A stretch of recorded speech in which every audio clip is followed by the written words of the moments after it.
Welcome back everyone to Global War 1936 and Operation Underworld. In this turn we're doing turn number 13 for the KMT and for the USA. So for the KMT they have $5 to spend. We're going to spend 4 of it and save $1, and we're going to purchase a regular artillery. Previewing the United States, for technology we have 7 tech roles. We're going to go for ASW, Improved Factories, Airborne Doctrine, Amphib Doctrine, Heavy Armor, Heavy Strategic Bombers, and Strategic Rockets. And I believe we're only stage 3 in Heavy Strategic Bombers. So that's the only one that we can complete this turn. If we do happen to complete it, I don't think that's going to impact our purchases any. I think there's other pressing things that we need to purchase other than strategic bombers. We've got 2 right now, although a heavy strategic bomber would be nice. I think it can hold off till next turn though.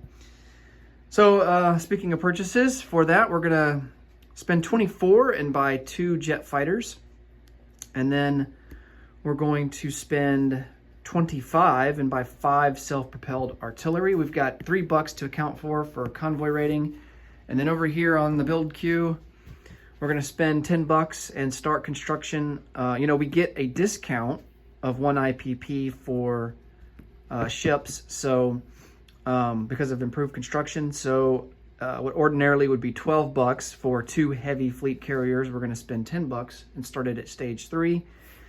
And then for the battleships, their regular default price is $7 to start it at stage 3. And we're going to purchase 2 of those, and it's only going to cost us $12. All right. So for the KMT, no combat moves to speak of. I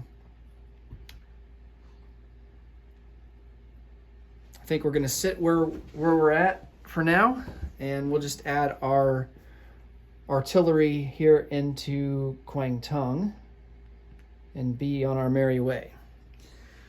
All right. So the KMT base income is 4. We saved $1, so we will have 5 to spend for next turn. All right. Let's start the US turn by doing our tech rolls. Hopefully we can finish off heavy strategic bombers.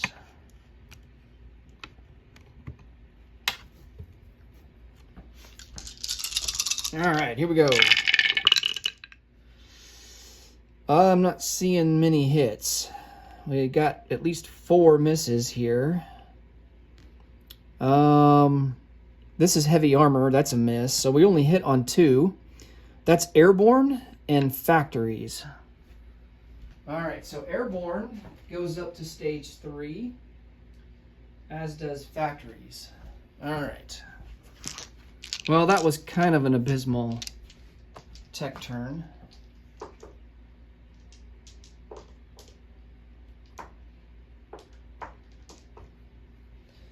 Okay, so combat moves. We don't have anything extravagant.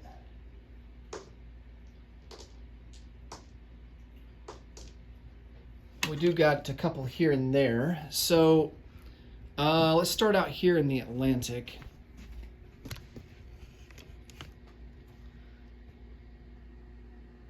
Okay, so this destroyer that's on escort duty, he's going to move. And the reason this is a combat move is because he's going to be going over a territory here in A45 where a submarine is. And the submarine will have an option to attack, but Japan's going to decline. He's going to go 1, 2, 3 and remain on escort duty here in A30 and go on escort duty here in A37.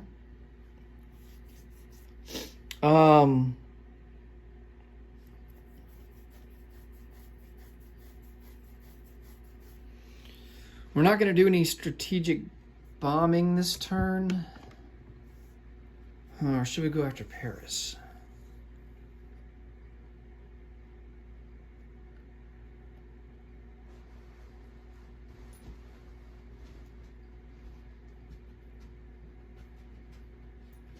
Yeah. Well, we only have one fighter. I don't want to risk losing it if that German fighter ends up hitting.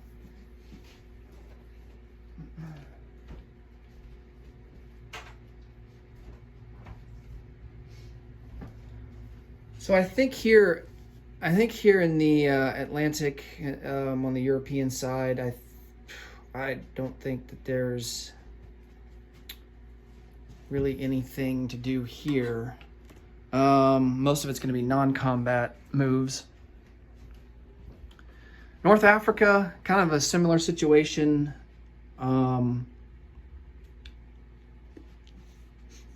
I don't want to take Cyrenaica and then be right on the border of all of those Axis troops that are trying to protect strategic points in the region. I mean, it might pull away from the British in Lower Egypt and give them an opportunity to advance, but don't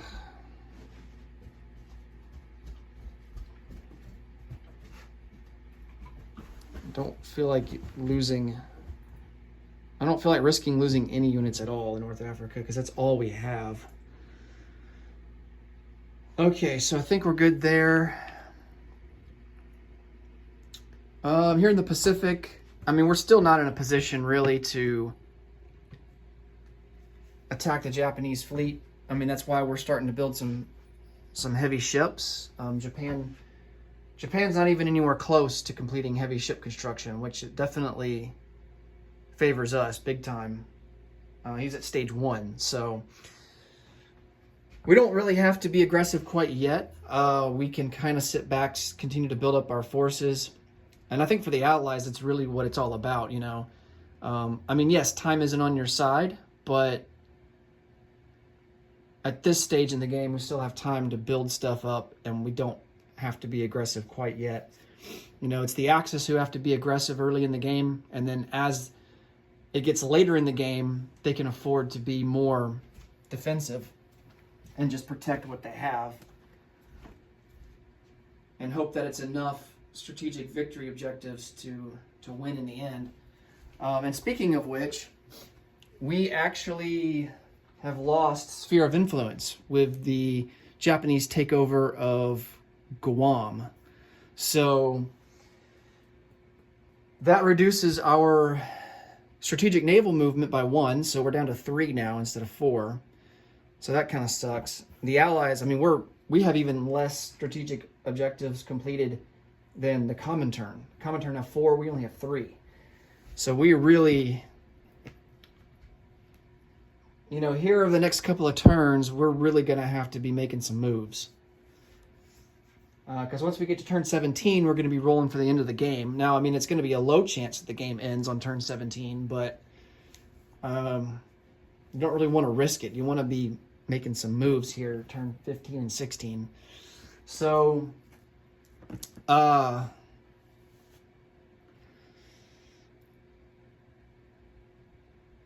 so with all that said, I think we can kind of just hang out here in Midway. At least for now.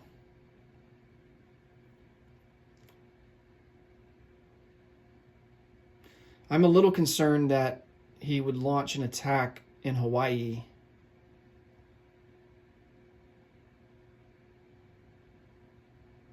We don't want to lose Hawaii because that would give him a bonus of +2 income per turn, and I think Hawaii is worth 2, so that would in effect give him +4 income. Oh, man. So I think the main play here is going to be to move the Marines that we have in San Francisco and the Marines that we have in Midway, bring them back to Hawaii for more defense. Hawaii, of course, is mountain territory, so he would have to account for that. But he's got so many plains that I think his medium bomber could reach there too. 1, 2, 3, 4, 5, 6, 7. Actually, no, he can't. Yeah, so I would not be at all surprised if he went after... Or should we retreat our main fleet back to Hawaii and let him have a stab at Midway? Because if we break the fleet up, we're just basically giving them a free naval victory.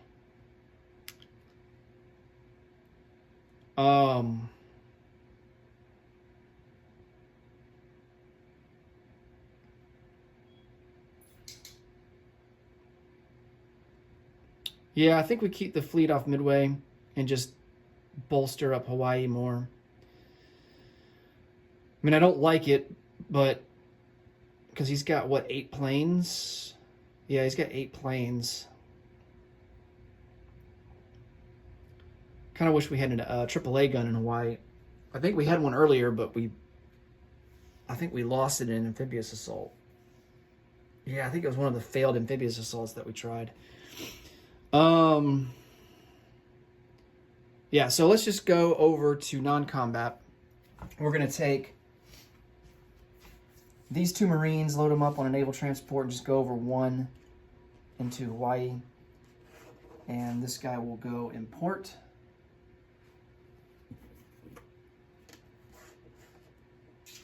And then we're going to take these 2 Marines, and they're also going to come over to Hawaii. And he will go in port. So that's 3, 4, 5, 6, that's 7 Marines in Hawaii.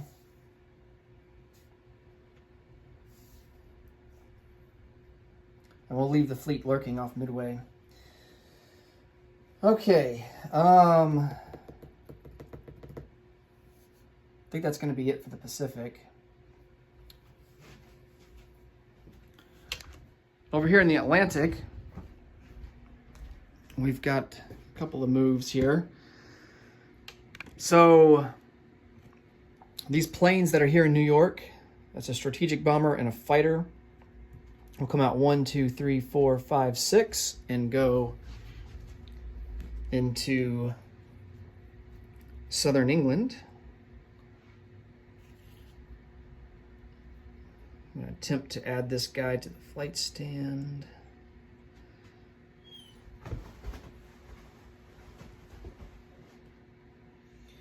All right.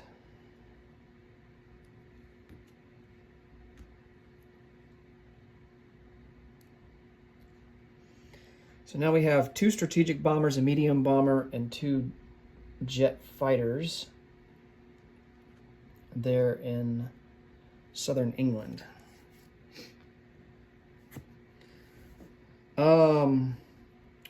We have a medium armor here in northern England, and he will come down 2 into southern England. Knew that was going to happen. And then an infantry will also come down 1 into southern England.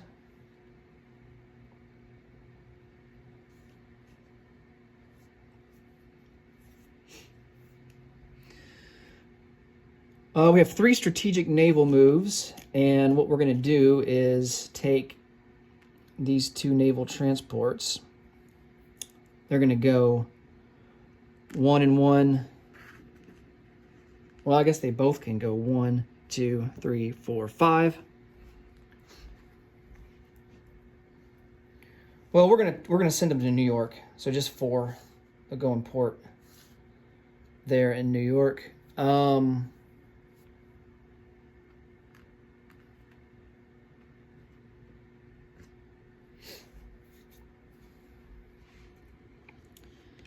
For our forces down here, we're going to take 1 destroyer off we're going to take both of these destroyers off escort duty. And this one, an A-37, is going to come up 1, 2 and go into A-25. This one's going to come up 1, 2, 3 and go into A-25.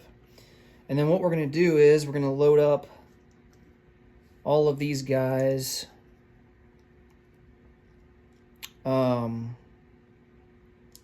That's 4 units, 4 medium armor and an infantry, onto 4 naval transports. And they're just going to move up 1 into A25 for now.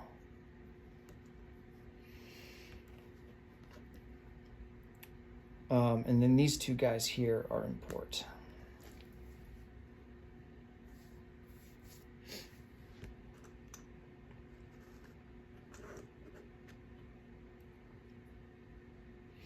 Okay.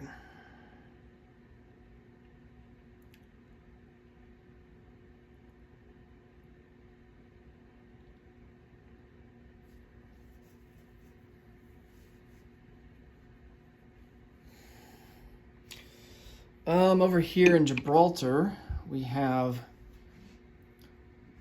this naval transport. We have 1 more strategic naval move left, and he's going to come out 1, 2, 3, 4, 5, and he's going to go into port into New York too. All right.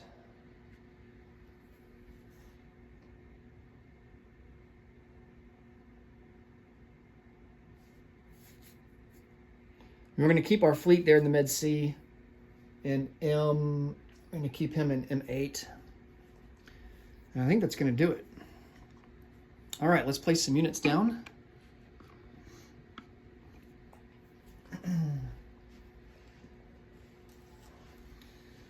All right, so 5 self-propelled artillery will go into New York.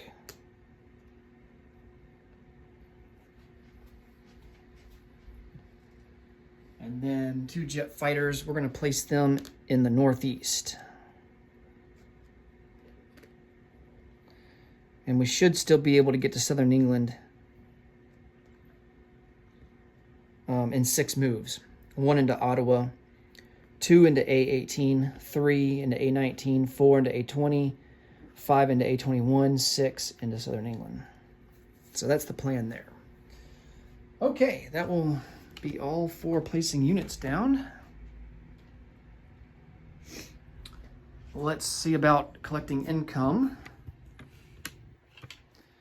So here's what the strategic objective chart looks like. The axis with, let's see, 4, 5, 6, 7, 8, 9. The axis with 9. No, 10. 1, 2, 3, 4, 5, 6. Yeah, with 9. The common turn with 4, and then we just have 3. Okay, and all 3 of them are owned by the Commonwealth, so we need to start pulling our weight here. Okay, so income. Our base is at 62, and we still get our bonus of 12 for home country. We didn't save any money, so we will collect 72 for next turn. Or 74, rather. All right, and that will do it for the KMT in the USA. And we'll put a wrap on turn 13. Next up will be turn 14 for Germany. Thanks so much for watching, and until next time, take it easy. Bye for now.